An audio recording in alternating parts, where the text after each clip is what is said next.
जय भीम साथियों। मैं आपका भाई बसपा कार्यकर्ता गोविंद सिंह फिर से एक बार आप सभी का स्वागत करता हूं। जय भीम साथियों। जब से ये चुनाव के नतीजे आए हैं 4 जून 2024, हम सभी जानते हैं कि ये नतीजे सकारात्मक नहीं हैं, पॉजिटिव नहीं हैं, और इन सब से कहीं ना कहीं हम समस्त बहुजनों को बहुत बड़ा आघात पहुंचा है, हम सब की पीड़ा का कारण है, और हम सब के सब बहुत दुखी हैं, बहुत निराश हैं, कहीं ना कहीं हताश भी हैं इस प्रकार के नतीजों को देखते हुए। आज लगभग हफ्ता भर हो गया, हफ्ते भर से वैचारिक तौर पर हमारा चिंतन मनन मंथन लगातार जारी है, और उसके बाद हमने कुछ तथ्यों के आधार पर, तर्कों के आधार पर, अपनी बुद्धि की कसौटी पर परखते हुए, जैसे तथागत गौतम बुद्ध ने कहा है अत्य दीपो भव, तो अपनी बुद्धि की कसौटी पर परख कर सारी चीज़ों को बारीकी से, गहराई से विश्लेषण करने के बाद मैं गोविंद सिंह इस निष्कर्ष पे पहुंचा हूं। तो मैं बस आपको उसी से अवगत कराना चाहता हूं कि इन नतीजों का जो सबसे बड़ा कारण है, कहीं ना कहीं आप लोग माने ना माने, क्योंकि ये सच्चाई है, हम अपने बहुजन समाज में लोगों के बीच में भी जाते हैं, उनसे बातें करते हैं, उनसे फीडबैक लेते हैं, अपने कामों की रिपोर्ट बताते हैं, तो वहाँ से भी बिल्कुल कोई सुनने को तैयार नहीं है, मानने को तैयार नहीं है, बिल्कुल सिरे से खारिज कर देते हैं। जब हम उनसे कहते हैं कि ये जो नतीजे हैं ये केवल और केवल ईवीएम और ईवीएम, इसके अलावा और कुछ नहीं है, उसके पीछे जो मेरे तर्क हैं उनसे मैं अवगत कराने का प्रयास करूंगा।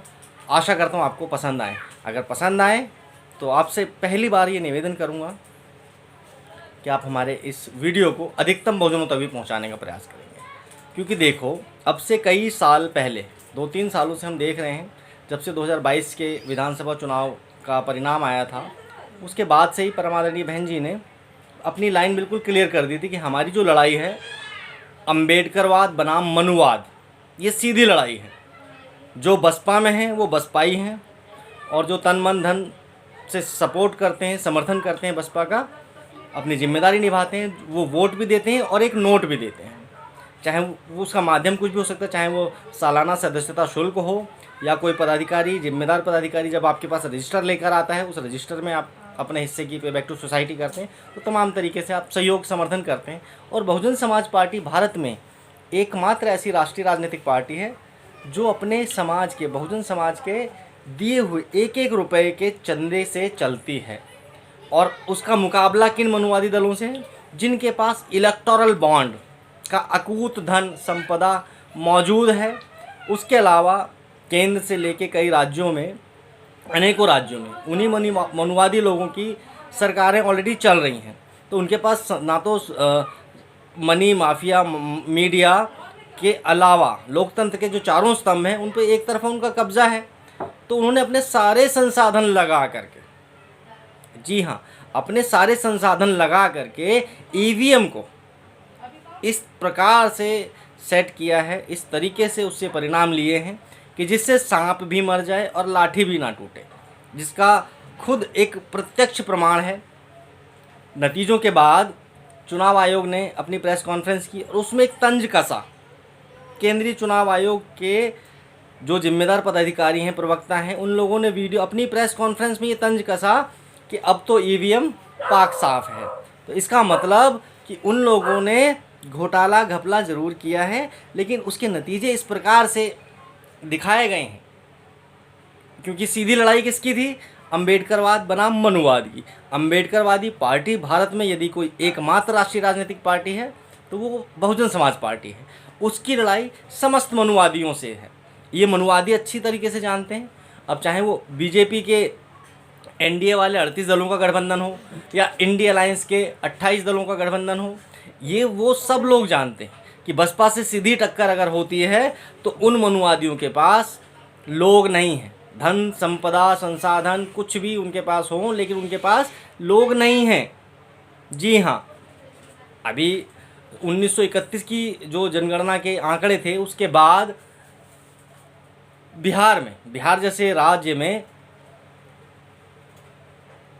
जो जनगणना हुई उसके आंकड़े भी आए, उसमें भी साफ स्पष्ट हो गया कि इन मनुवादियों की संख्या 10% से कम है और किसी भी चुनाव में जमानत बचाने के लिए 16.66% वोट चाहिए ही चाहिए। तो इतनी संख्या ही नहीं है इनकी। अगर ये समस्त मनुवादी एकजुट होकर के एक पार्टी को भी वोट कर लें तब भी अपनी जमानत बचाने की हैसियत में नहीं है। तो फिर इनके पास एकमात्र तरीका बचता था, साम दाम दंड भेद सबका प्रयोग करके ईवीएम के माध्यम से इस प्रकार के नतीजे लाए जाएं कि जिससे सभी को ये लगे कि नहीं जी, चुनाव आयोग के द्वारा जो उपयोग में लाई जा रही है ईवीएम, जिसका तमाम राजनीतिक दलों ने समय समय पर विरोध किया, लेकिन उसके बावजूद भी उसको बैन नहीं किया गया, उसको हटाया नहीं गया, बैलेट पेपर से चुनाव नहीं कराए गए। लेकिन इस बार के जो परिणाम है वो सोची समझी रणनीति के तहत शातिर तरीके से ईवीएम का प्रयोग किया गया, जिसमें केवल मनुवादियों और उनके पिछलग्गुओं को, उनके पुछल्लों को, जो या तो मनुवादी हैं, जैसे एनडीए जो है 38 दलों का दल, उसमें सबसे मुखिया है जो है भाजपा, मनुवादी पार्टी है, या दूसरी तरफ इंडिया अलायंस कांग्रेस जिसकी मुखिया है मनुवादी है, और उनके भी जो पिछलग्गु हैं जिन्हें साम दाम दंड भेद का प्रयोग करके ईडी सीबीआई तमाम तरीके की एजेंसियों का प्रयोग करके, डरा करके, धमका करके, लालच दे करके, तमाम तरीके से, देखो कांग्रेस के अनगिनत एमएलए, विधायक और अनेकों सांसद आज बीजेपी में हैं। तो ये उन लोगों का सबकी मिली भगत रहती है। जैसे कई सारी चीज़ें हैं, आप लोग भी जानते होंगे कि ये अंदरूनी तौर पर मनुवादी सारे एक हैं, चाहे वो बीजेपी हो, चाहे कांग्रेस हो, चाहे आम आदमी पार्टी जैसी झाड़ू पानी का बुलबुला हो, या उत्तर प्रदेश में उनका पिछलग्गू, जी हाँ उनका पिछलग्गू। आप खुद सोचिए, जो समाप्तवादी पारिवारिक टुकड़ों में बटा हुआ क्षेत्रीय दल अपनी पत्नी की मतलब सीट को बचाने में सक्षम नहीं है, अपने भाइयों को चुनाव जिताने में सक्षम नहीं है, उसको 37 सीटें क्यों दी गई हैं, इसके पीछे की रणनीति मैं आपको बताता हूं, अगर आप सुनना चाहें, समझना चाहें। क्योंकि बीजेपी ने इनको छांट करके कांग्रेस को 99 सीटें दी और इनके पूरे इंडिया अलायंस को कहाँ ले जा करके पटका, किसी गिनती में नहीं रखा। सत्ता और सरकार बनाना तो बहुत बड़ी दूर की बात है, उसके कारण भी हैं। और बीजेपी ने खुद को कितनी सीटें दी, 240, और अपने एनडीए अलायंस को कितनी सीटें दी, 293, 293, जो 272 का जो बहुमत का आंकड़ा है उससे कहीं ज़्यादा। तो ये सब सोची समझी रणनीति के तहत इन लोगों ने काम किया है। कोई माने या ना माने, मेरी बुद्धि, मेरे विवेक ने पूरा निष्कर्ष निकाला है हफ्ते भर के चिंतन मनन और सारी चीज़ों को देखते हुए। और मैं पहले दिन से भी अपने सोशल मीडिया के माध्यमों के माध्यम से, चाहे वो फेसबुक हो, ट्विटर हो, इंस्टाग्राम हो, या मौखिक तौर पर जो फेस टू फेस जिन लोगों से मैं मिला हूँ उन सबसे भी मेरी यही बात हुई है, टेलीफोनिक कन्वर्सेशंस में भी यही बात हुई है। तो मैंने सबको यही बताया है कि भाई ये नतीजे हमारी बहुजन समाज पार्टी के नतीजे नहीं हैं, हमारे बहुजन समाज के नहीं हैं, इसलिए हमारे बहुजन समाज को कभी भी निराश और हताश नहीं होना चाहिए, क्योंकि ये नतीजे सोची समझी रणनीति के तहत मनुवादियों ने लाए हैं अपने संसाधनों का उपयोग करके। इलेक्टोरल बॉन्ड का अकूत धन किन के पास है? क्या बहुजन समाज पार्टी को 1 रुपया भी मिला है? भारत में एकमात्र राष्ट्रीय राजनीतिक पार्टी है बहुजन समाज पार्टी जिसने इलेक्टोरल बॉन्ड के माध्यम से 1 रुपया भी नहीं लिया। तो सोचो आप, मुकाबला किनसे है? जिनके पास हजारों नहीं, अघोषित तौर पे लाखों लाख करोड़ रुपया है इस लोकसभा जैसे चुनावों में बहाने के लिए और परिणामों को प्रभावित करने के लिए। उस धन संपदा का हम सब ने नमूना देखा भी है। तो ये अपने आप को, जैसा कि परम आदरणीय बहन जी ने अपने मिशन मूवमेंट में सबको समझाया भी, भाई ये लड़ाई है सीधे अम्बेडकरवाद बनाम मनुवाद की। और अम्बेडकरवाद, ये जो बाबा साहेब की 22 प्रतिज्ञाएं इस छोटे से पोस्टर में मेरे पीछे लगी हुई आप देख पा रहे होंगे, ये जो बाबा साहेब की 22 प्रतिज्ञाएं हैं पूरी, ये अम्बेडकरवाद की शुरुआत है। और जो मनुवादी हैं उन्हें सबको मालूम है, आज वही कारण है, उन सबको तो मालूम है। आपने खुद भी देखा इस चुनाव में जो इंडी अलायंस के जो लोग थे, इंडी गठबंधन के जो लोग थे, वो अपने महापुरुषों को छोड़ करके, गांधी जैसे मनुवादी गांधियों को छोड़कर, गांधी को छोड़ करके, लोहिया जैसे लोगों को छोड़ करके, अपने महानायकों को छोड़ करके, मुलायम सिंह जी को छोड़ करके आज बाबा साहेब को सर पे लाद के घूमने पर मजबूर हैं। ये अम्बेडकरवाद की ताकत थी। क्योंकि आज अगर वो सर पे लाद के घूम रहे हैं तो कल क्या ये उनके बाबा साहब के जो विचार हैं ये बहुजनों तक नहीं जाएंगे? बिल्कुल जाएंगे। और पहुंचाने की जिम्मेदारी जितनी मेरी है उतनी आपकी भी है। ये आपकी भी जिम्मेदारी है। एक उंगली मैं आपकी तरफ कर रहा हूँ तो बाकी की 3 उंगलियाँ मेरी तरफ आ रही हैं। तो मेरी ज़्यादा जिम्मेदारी है, जब मैं बताऊँगा, मैं समझाऊँगा तो सबको समझ में आएगा। तो अम्बेडकरवाद बनाम मनुवाद की लड़ाई में हमें एक चीज़ और बिल्कुल क्लियर मान के चलनी चाहिए, जाननी चाहिए। कैडर की बात है, वैसे पब्लिक प्लेटफॉर्म पर नहीं बतानी चाहिए, लेकिन सच्चाई है कि जब तक हम हिंदुत्व से दूर नहीं होंगे, हिंदू धर्म के ढोंग पाखंड से दूर नहीं होंगे, हमारी लड़ाई किसी की आस्था को ठेस पहुंचाने की नहीं है। हमें केवल करना क्या है, बाबा साहब की बताई हुई, ज्योतिबा फुले साहब की बताई हुई, माता सावित्रीबाई फुले की बताई हुई तमाम जो महानायक महानायिकाएं हमारे बहुजन समाज में हुए हैं, जिनके जन्म की तारीख भी है, जिनके परिनिर्वाण की तारीख भी है, उनके किए हुए कार्यों का पूरा ब्यौरा उपलब्ध है। उन महानायक महानायिकाओं के किए हुए कामों को हमें बताना होगा। जब हम वो सच्चाइयाँ बताएंगे सर्व समाज के, सर्व धर्म के, सभी समाजों में। अब आप मेरे पीछे देख पा रहे होंगे, बिरसा मुंडा आदिवासी समाज से आते थे, इन्होंने कितने सारे काम किए होंगे और क्या क्या नहीं किया होगा। तो इनके बारे में बताने की जिम्मेदारी हम बहुजनों की। जब हमारे बहुजन समाज के लोग, जी हाँ, सर्व समाज में 5 कैटेगरी, 5 कैटेगरी के लोग बहुजन हैं, उन बहुजनों की बात कर रहा हूँ मैं, जो समता के समर्थक हैं, समानता के समर्थक हैं, बाबा साहब को मानते हैं, संविधान को मानते हैं। और संविधान को मानना कोई शौक नहीं है, मजबूरी है। आज अगर किसी के ऊपर कोई अन्याय अत्याचार होता है तो वो कानून के पास जाता है, पुलिस के पास जाता है, कोर्ट के पास जा रहा है। वो क्या है? संविधान है। आज यदि कोई आदमी बीमार होता है वो अस्पतालों में जाता है, सक्षम नहीं है तो सरकारी अस्पतालों में जाता है मेरी तरह, लेकिन जाता तो है। वो सब क्या है? वो संविधान में दिए हुए हमारे यहाँ का अधिकार है। इसी तरीके से बाबा साहब के संविधान में तो समानता का अधिकार है, शिक्षा, स्वास्थ्य, सुरक्षा, रोजगार सबको एक बराबर मिलनी चाहिए। आज इतना बड़ा फ़र्क क्यों है कि एक जो सरकारी कर्मचारी है, जबकि पूरे भारत में मात्र 2% सरकारी नौकरियां थीं, उनको भी सबको बेच दिया जा रहा है, सबको निजी क्षेत्रों को, निजी लोगों को सौंप दिया जा रहा है। क्यों? ताकि इनका आरक्षण जो इन्हें थोड़ा बहुत भी मिलता है, जिससे ये लोग सक्षम हो सकते हैं, उसको समाप्त कर दिया जाए। और उसका कारण बड़ा ये है कि देखो, आज जो सरकारी कर्मचारी किसी भी सरकारी विभाग में काम करता है, 8 घंटे काम करता है, उसको तनख्वाह मिलती है 1 लाख रुपया।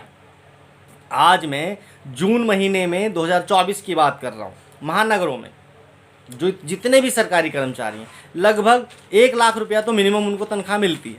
लेकिन वहीं हमारा बहुत योग्य, बहुत सक्षम, बहुत काबिल बहुजन किसी निजी क्षेत्र की कंपनी में काम करता है तो उसका शोषण होता है। उसको तनख्वाह कितनी दी जाती है?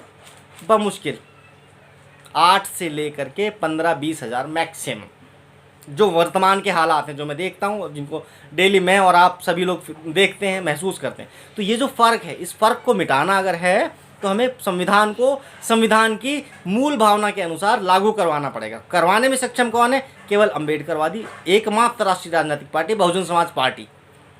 तो आज की जो हमारी वीडियो उसमें कई सारी चीज़ों पे भटकना नहीं चाहता मैं, लेकिन छोटी छोटी सी बातें बताना बहुत ज़रूरी है। यदि संविधान की मूल भावना अनुसार जो हमें रोज़गार के अवसर समान होने चाहिए, तो वो समानता का अधिकार आज ये जो मनुवादी लोग हैं सत्ता में, इसलिए वो लोग हमारे सभी रोज़गार के संसाधनों को समाप्त करते जा रहे हैं, हमें 4 किलो अनाज पे मोहताज बनाए जा रहे हैं। लेकिन जब बाबा साहब के दिए हुए अधिकार संविधान लागू होंगे तो 1 लाख की तनख्वाह केवल सरकारी वाले को ही नहीं, निजी क्षेत्र में काम करने वाले हर एक बहुजन को भी मिल सकती है। उसके लिए करना क्या होगा? निजी क्षेत्र में भी रिजर्वेशन लागू करना पड़ेगा। सिंपल, बेच लो तुम सारी चीज़ों का निजीकरण कर दो। जब भी हम सत्ता में आएंगे निजी क्षेत्र में आरक्षण देंगे। और जो पेरोल बाबा साहेब डॉक्टर भीमराव अंबेडकर ने अपने संविधान में दिया है, समान काम समान वेतन, उस कानून को लागू करेंगे। क्योंकि हमारी जो समस्या का मूल कारण है संविधान को संविधान की मूल भावना अनुसार अब तक लागू ना किया जाना।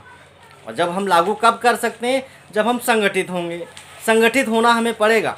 1 पार्टी 1 बैनर 1 लीडर, ये भी बाबा साहब की कही हुई बात है। और 1 पार्टी 1 बैनर 1 लीडर, वो ये हाथी का निशान ही हो सकता है, बहुजन समाज पार्टी ही हो सकती है। और इसलिए मैं अपने बहुजन समाज के लोगों से करबद्ध निवेदन करना चाहूँगा कि भाई जितना हो सके बाबा साहेब की 22 प्रतिज्ञाओं को दोहराओ, पढ़ो, समझो और समझाओ, और जितना हो सके हिंदू धर्म के ढोंग पाखंड से दूर रहो। ये बड़ी गहरी और समझने की बात है। जब हम दूर रहेंगे हमें सच्चाइयों का ज्ञान होगा, हम अपने आप शिक्षित होंगे, संगठित होंगे और संघर्ष करेंगे सत्ता को हासिल करने के लिए। और जब हम सत्ता को हासिल करेंगे संविधान को संविधान की मूल भावना के अनुसार लागू करेंगे। समस्याएं कोई भी बहुत बड़ी नहीं है, बस कमी है छोटी सी, हमारी हताशा और निराशा का जो कारण है उसको हमें समझना पड़ेगा कि भाई हमें कुछ भी करके अपने समाज को जागरूक करना पड़ेगा।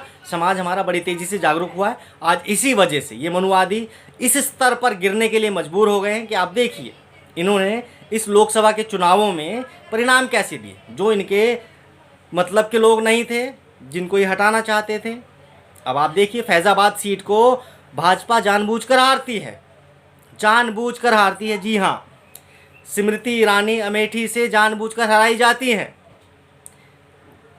केंद्र सरकार में शामिल 1.5 दर्जन के लगभग मंत्री जानबूझकर हराए जाते हैं, जिससे ईवीएम को क्लीन चिट मिल जाए और मनुवादी लोगों को, आम आदमी पार्टी जैसी छोटी सी बुलबुले जैसी पार्टी, उसको भी 2 सीटें पंजाब में दे दी जाती हैं। और छोटी छोटी कई सारी पार्टियां हैं जिनको 1-1, 2-2, 4-4 सीटें दी गई हैं। और अखिलेश यादव को 37 सीटें उत्तर प्रदेश में क्यों दी गई, उसके पीछे का कारण है कि जो चंद्रबाबू नायडू और नीतीश कुमार यदि ब्लैकमेलिंग पर उतरते हैं तो उनके पास ये बैकअप प्लान है। आज नहीं तो कल ये लाल टोपी वाले आपको भाजपा के साथ समझ में आएंगे, शामिल होकर दिखाएंगे। क्योंकि इनके जो पिताजी थे मुलायम सिंह यादव, उनको रेल मंत्री किसने बनाया था, कब बने थे, वो उनकी सरकार में शामिल होकर के मंत्रालय तक हासिल कर ले तो वो बी टीम नहीं है। उनकी दया दृष्टि पर ईवीएम के माध्यम से उनको 37 सीटें मिल जाए तो वो बी टीम नहीं है। और कल को भविष्य में मेरी बात नोटिस रहेगी ये वीडियो के माध्यम से कि कल को ये सरकार में शामिल होंगे, आज नहीं तो कल इनको जाना ही है। और जब जाएंगे तो ये बात पूरी तरह 100% साबित हो जाएगी कि बी टीम कौन है।